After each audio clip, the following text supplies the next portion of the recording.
Surah Al-Baqarah, ayat 61. Dan ingatlah, ketika kamu berkata, "Hai Musa, kami tidak sabar dengan satu macam makanan saja. Sebab itu, mohonkanlah untuk kami kepada Tuhanmu, agar Dia mengeluarkan bagi kami dari apa yang ditumbuhkan bumi, yaitu sayur mayurnya, ketimunnya, bawang putihnya, kacang adasnya, dan bawang merahnya." Musa berkata, "Maukah kamu mengambil sesuatu yang rendah sebagai pengganti yang lebih baik? Pergilah kamu ke kota, pastilah kamu memperoleh apa yang kamu minta." Dan ditimpakanlah atas mereka nista dan kehinaan, serta mereka mendapat kemurkaan dari Allah. Hal itu demikian, karena mereka selalu mengingkari ayat-ayat Allah dan membunuh para nabi yang memang tidak dibenarkan. Demikian itu, karena mereka selalu berbuat durhaka dan melampaui batas. Ayat ini, sebagaimana ayat-ayat yang lalu, masih merupakan kelanjutan dari peringatan-peringatan Allah terhadap nikmat dan kedurhakaan Bani Israel. Tetapi kali ini, penekanannya pada kecaman atas mereka yang meremehkan nikmat-nikmat Allah Subhanahu wa Ta'ala, sehingga mengakibatkan keadaan mereka berubah dari nikmat menjadi nikmat, atau bencana dan siksa. Kali ini mereka diperintahkan, dan ingat juga, di samping hal-hal yang lalu ketika kamu, yakni orang tua kamu berkata, "Hai Musa, kami tidak sabar lebih lama lagi dengan satu macam makanan saja." Ini menurut perjanjian lama mereka ucapkan pada bulan kedua dari tahun kedua Eksodus mereka dalam perjalanan mereka menuju Hebron. Mereka berkata, "Kami teringat makanan yang kami makan di Mesir dan kami telah bosan dengan alman dan as-salwa, sebab itu mohonkanlah untuk kami kepada Tuhanmu, agar Dia mengeluarkan bagi kami dari apa yang ditumbuhkan bumi, yaitu sayur mayurnya, ketimunnya, bawang putihnya, kacang adasnya dan bawang merahnya." Musa dengan sangat heran berkata, "Maukah kamu mengambil sesuatu yang rendah sebagai pengganti yang lebih baik? Yakni, apakah benar-benar kalian lebih mengutamakan semua jenis makanan itu daripada jenis yang lebih baik, yaitu alman dan as-salwa?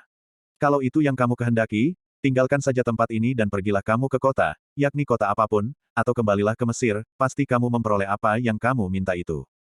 Dan akibat kedurhakaan dan keangkuhan, ditimpakanlah atas mereka nista dan kehinaan, serta mereka mendapat kemurkaan dari Allah.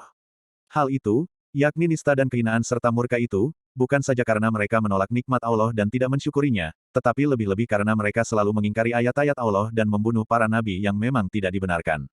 Demikian itu, kedurhakaan itu mencapai puncaknya, karena mereka selalu berbuat durhaka dan melampaui batas, sehingga sedikit demi sedikit bertambah, sampai akhirnya melampaui batas, dan mencapai puncaknya. Ucapan mereka, "Hai Musa, kami tidak bisa sabar dengan satu macam makanan saja," sungguh sangat tidak sopan, bukan saja dengan kata yang mereka gunakan memanggil nabi mereka, tetapi juga penyampaian itu sendiri. Nabi Muhammad Shallallahu Alaihi Wasallam tidak pernah mencerca makanan. Kalau tidak sesuai dengan selera beliau, ditinggalkannya tanpa komentar. Bahkan yang lebih buruk lagi adalah, redaksi yang dipilih serta kandungan ucapan itu. Kata "lan", yang diterjemahkan dengan "tidak akan", bermakna sejak saat ini sampai masa datang yang berkelanjutan, kami tidak sabar dan tidak akan sabar atau mampu menahan diri dari memakan satu macam makanan saja. Kami telah bosan dengan makanan itu. Sewajarnya, kalaupun mereka bosan, janganlah menyampaikan kebosanan itu dalam bentuk kalimat seperti di atas, yakni menggunakan kata yang bermakna berkesinambung tanpa akhir, dan juga jangan berkata satu macam makanan. Bukankah mereka mendapatkan dua macam, yakni alman dan as-salwa? Kecuali kalau yang mereka maksud dengan satu macam adalah berulang-ulang sehingga maknanya, kalau pendapat terakhir ini yang diterima adalah, "Hai Musa, kami tidak akan bisa sabar yakni tahan dengan makanan yang berulang-ulang." Sungguh aneh Bani Israel itu. Mereka bersikap tidak wajar kepada nabi mereka, meremehkan ajaran-ajaran ilahi yang beliau sampaikan, tetapi mereka percaya bahwa doa beliau pasti dikabulkan oleh Allah.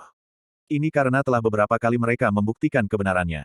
Karena itu, mereka menyampaikan harapan kepada Musa alaihissalam, "Mohonkanlah untuk kami kepada Tuhanmu." Anda lihat mereka tidak berkata, "Tuhan kita." Mohonlah agar Dia mengeluarkan bagi kami dari apa yang ditumbuhkan bumi, yaitu sayur mayurnya, ketimunnya, bawang putihnya, kacang adasnya dan bawang merahnya.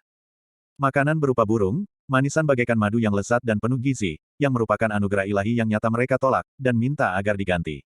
Sungguh aneh permintaan mereka, sehingga Nabi Musa alaihissalam meminta mereka ke kota, karena sayur mayur seperti itu, mudah didapat di kota, bukan di padang pasir yang gersang. Ada juga yang memahami ayat ini dalam arti seakan-akan Nabi Musa alaihissalam berkata, "Pergilah ke kota di mana kalian tadinya disiksa oleh Firaun. Di sana kalian akan mendapatkan apa yang kalian harapkan itu, karena kalian merupakan kaum yang tidak menghargai nikmat kebebasan, tidak senang kepada nilai-nilai luhur. Kalian selalu ingin mengganti sesuatu yang baik dengan yang buruk, sesuatu yang bernilai tinggi dengan yang bernilai rendah." Agaknya, pendapat pertama lebih tepat. Dengan demikian Nabi Musa alaihissalam tidak berdoa, dan memang tidak ada isyarat dalam ayat ini yang menunjukkan bahwa beliau berdoa. Tidaklah wajar memohon kepada Allah agar permintaan orang-orang durhaka dikabulkan. Tidak juga wajar memohon ganti apa yang telah dipilihkan Allah sendiri, apalagi dengan sesuatu yang nilainya rendah. Mereka sungguh durhaka, tetapi bukan hanya itu kedurhakaan mereka, dan bukan hanya yang meminta sayur mayur itu yang durhaka tetapi banyak kelalaian mereka, karena itu, mereka wajar menerima nista dan kehinaan, serta mendapat kemurkaan dari Allah. Nista adalah rasa rendah diri karena penindasan dan yang merupakan akibat dari kejauhan jiwa dari kebenaran, dan ketamakan meraih kegemerlapan duniawi. Nista berkaitan dengan jiwa, sedang kehinaan adalah kerendahan yang berkaitan dengan bentuk dan penampilan. Orang-orang kaya ketika itu berkewajiban membayar upeti. Sebagian besar, karena keengganan membayar, menampilkan diri sebagai orang-orang miskin, dengan memakai pakaian-pakaian kotor dan lusuh. Ada juga yang memahami kata-kata az-zillah, yang diterjemahkan di atas dengan nista, dalam arti kehinaan. Sedang al-maskanah, dalam arti kehinaan, akibat ketinggian meraih sesuatu yang menyenangkan tetapi tidak dapat diraih sehingga melahirkan kesedihan.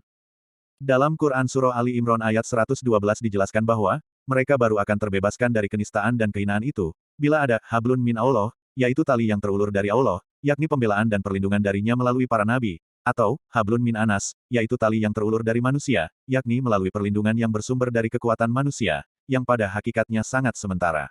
Hal demikian karena mereka selalu mengingkari ayat-ayat Allah, dan membunuh para nabi yang memang tidak dibenarkan. Demikian itu karena mereka selalu berbuat durhaka dan melampaui batas. Mengingkari ayat-ayat Allah, dan membunuh para nabi, adalah akibat telah mendarah dagingnya sifat pelampauan batas dan kedurhakaan dalam diri mereka.